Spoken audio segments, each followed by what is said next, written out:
Donc je demande au prochain intervenant de me rejoindre.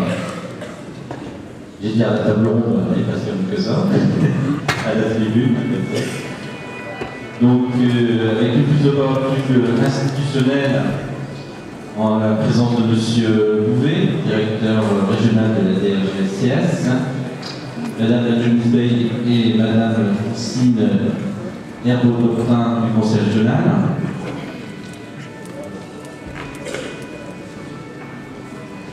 J'espère que je ne vais pas écorcher votre nom, Madame Dupaut-Père. Ah, j'ai raté. Qui est parmi nous en tant que représentant employeur d'une collectivité, la communauté de communes du ville de Pévennes, et M. Pascal Matteau, représentant de la Fédération des centres sociaux. Voilà, donc on poursuit ce deuxième temps dans une certaine continuité. Donc, vous avez entendu déjà des premières prises de parole. Je sais qu'elles vous ont fait réagir, tout au moins Mme Herbeau-Dautin qui va commencer ce deuxième temps pour réagir aux propos de M. Cresson. Je vous laisse la parole.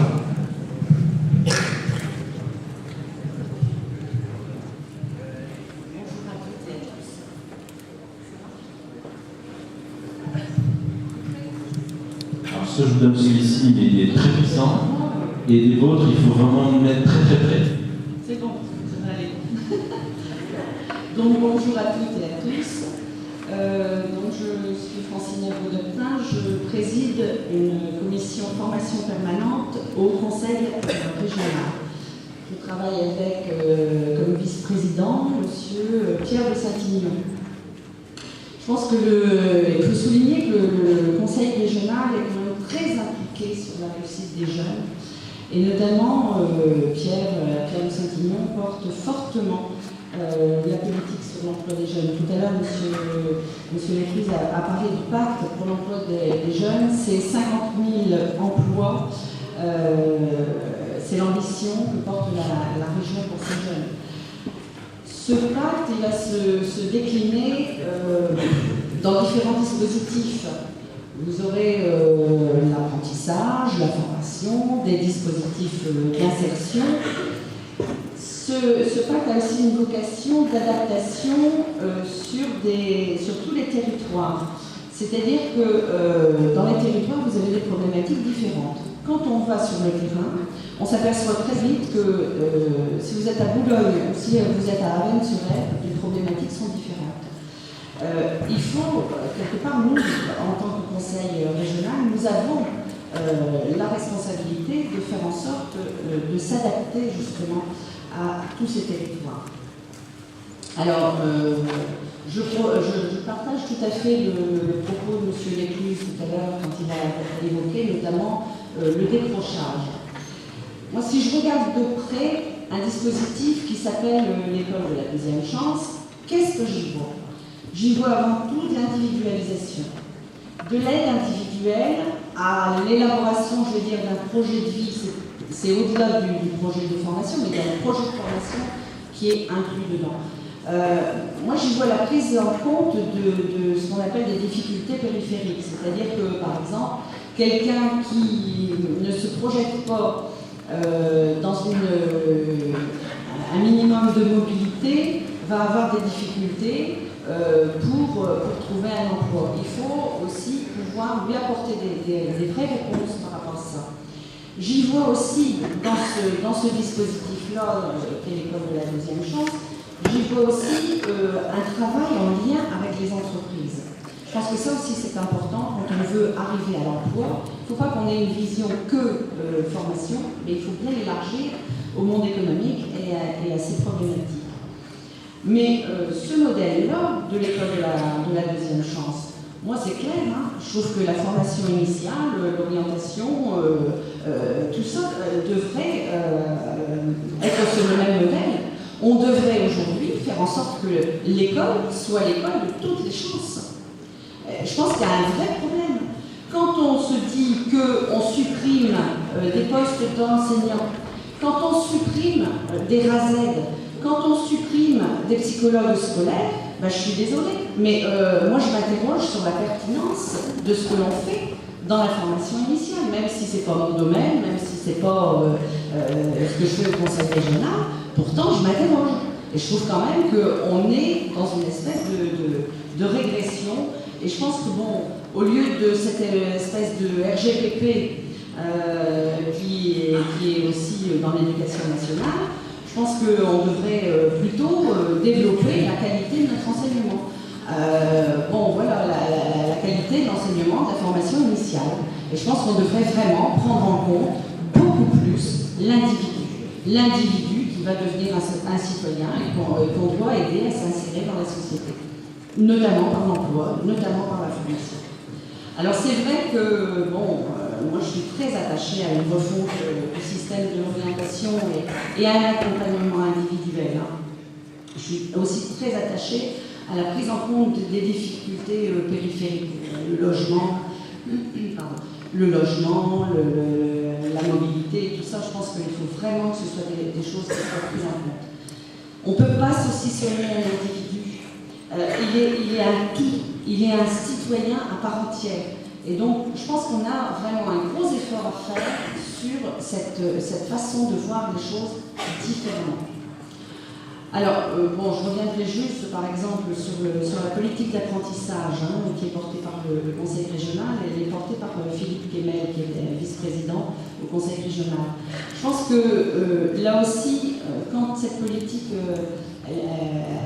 émerge, il faut aussi la situer dans un ensemble, avec une volonté de coordination. C'est-à-dire que bon, c'est un des dispositifs, l'apprentissage, mais il faut aussi réfléchir en termes d'orientation, il faut réfléchir en termes de préparation à cet apprentissage, et je pense que, bon, les visites d'entreprise ou les réunions avec des gens de l'entreprise sont vraiment capitales pour que le jeune puisse se donner avoir une bonne appréhension de ce qu'on attend de lui et de ce qu'est l'entreprise. Mais je pense qu'il faut aussi travailler sur les conditions de travail dans l'entreprise.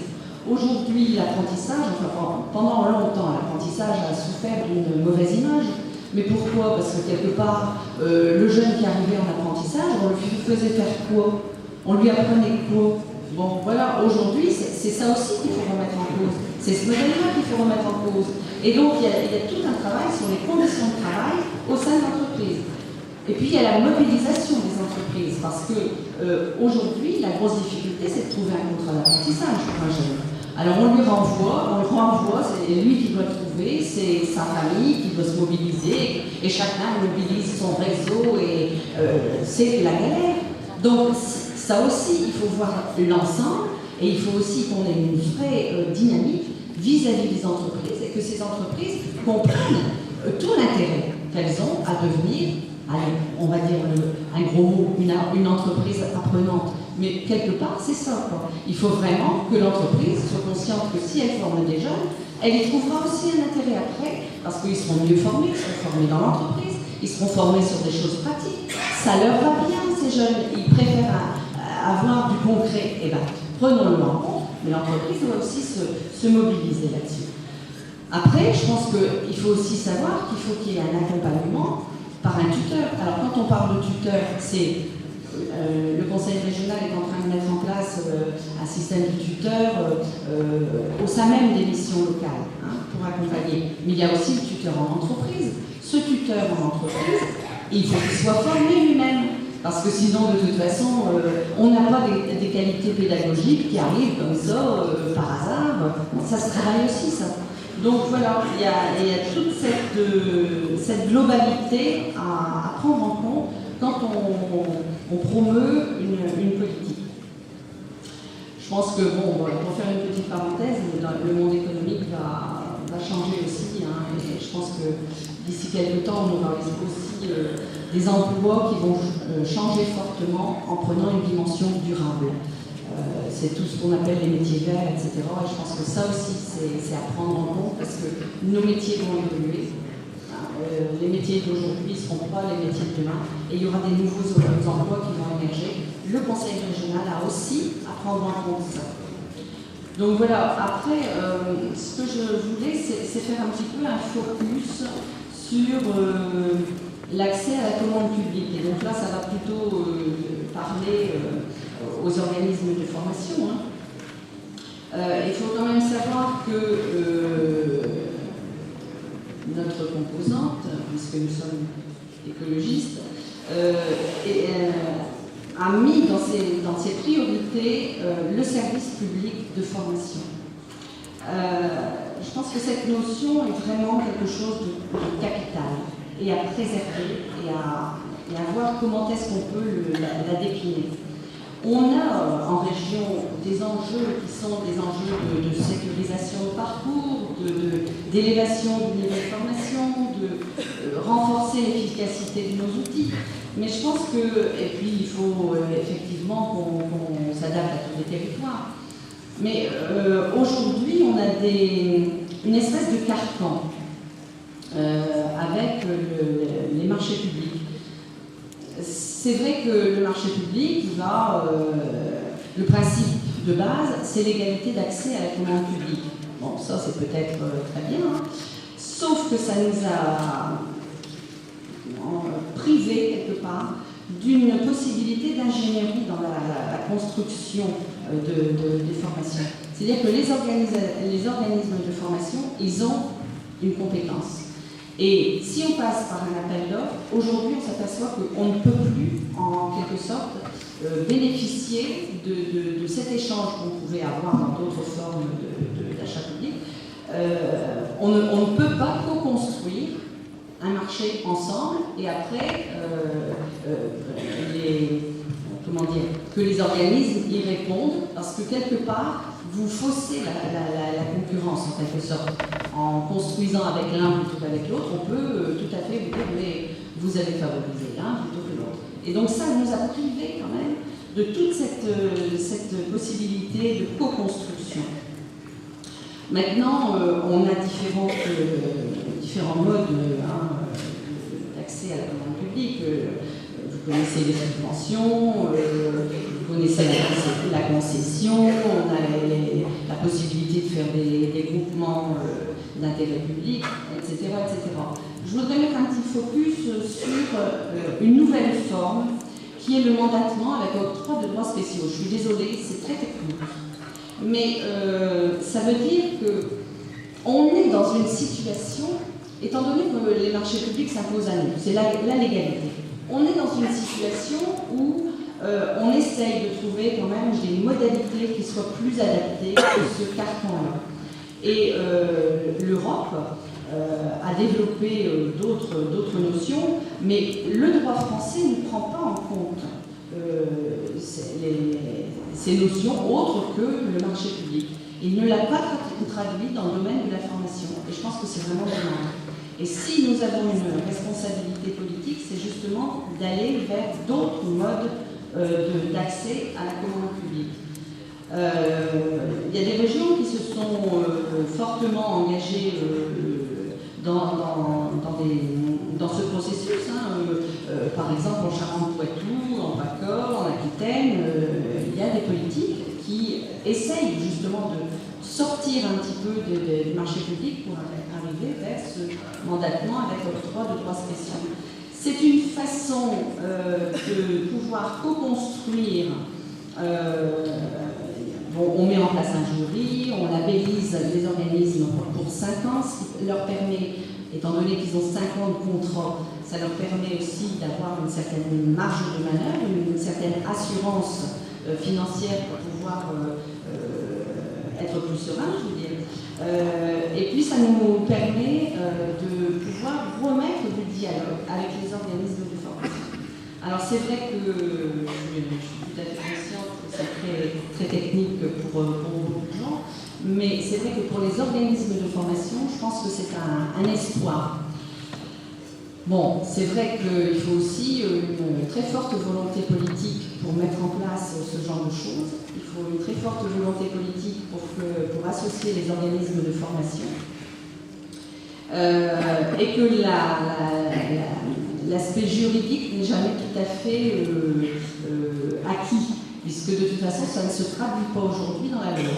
Maintenant, je dirais que il y aura peut-être des changements en 2012 et que j'espère fortement que nous irons vers quelque chose, un système qui soit plus souple et qui permettra justement aux organismes de formation de prendre toute leur place. Merci. Merci de votre attention.